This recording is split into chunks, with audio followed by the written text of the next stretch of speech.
Setelah beberapa hari bersama Wali Paidi, si murid Toriko ini menghadap kepada guru mursyidnya guna melaporkan peristiwa yang dialaminya.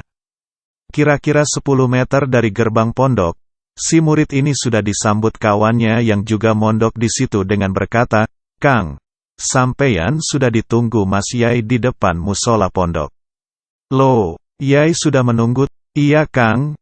Tadi kira-kira setengah jam yang lalu aku disuruh Mas Yai membuat 2 kopi dan beliau berpesan, setelah membuat kopi tolong taruh di depan musola dan cepat-cepat kamu ke pintu gerbang karena dulurmu akan datang," terang kawan si murid. Mereka berdua memasuki pintu gerbang pondok yang begitu kecil. Pintu gerbang pondok di sini memang beda dengan pintu gerbang pondok-pondok lainnya.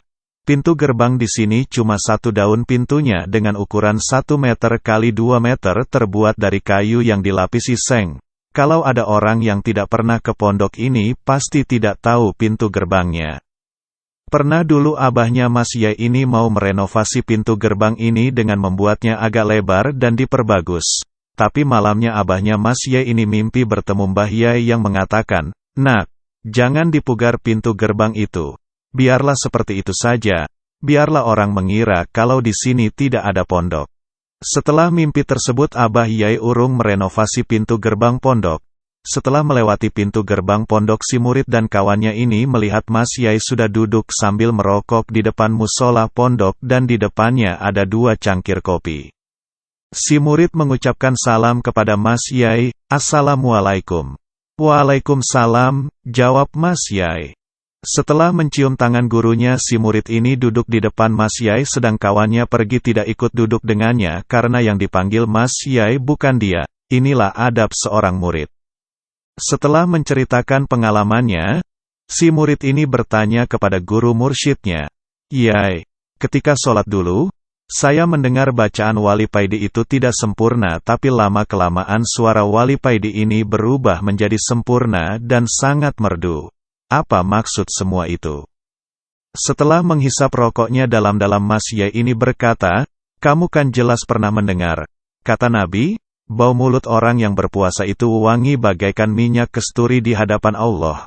Ketika kamu mendengar suara Kang Paidi itu menjadi merdu, sesungguhnya kuping yang kamu pakai untuk mendengar itu kupingnya Gusti Allah.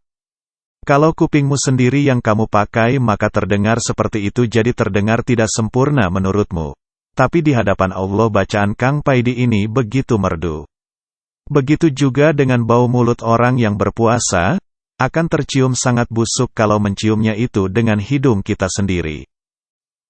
Si murid ini bertanya lagi, "Apakah Kang Paidi ini juga orang Torikoh?" "Iya, dia murid abahku. Kang Paidi ini sebelum masuk Torikoh perilakunya sudah sangat betorikoh. Kalau kamu melihat tingkah polanya yang awur-awuran itu hanya untuk menutupi kesejatian dirinya.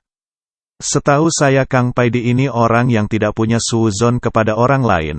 Kepada siapapun orangnya, baik anak kecil maupun maling, Kang Paidi ini tetap husnuzon. Inilah salah satu kelebihan Kang Paidi," jawab Mas Yai.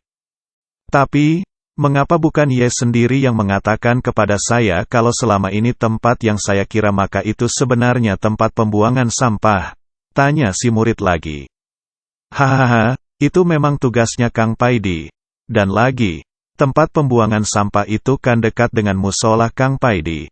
Kalau aku yang menunjukkan, kamu akan bingung berada di mana, sedangkan TPA itu jauh dari sini."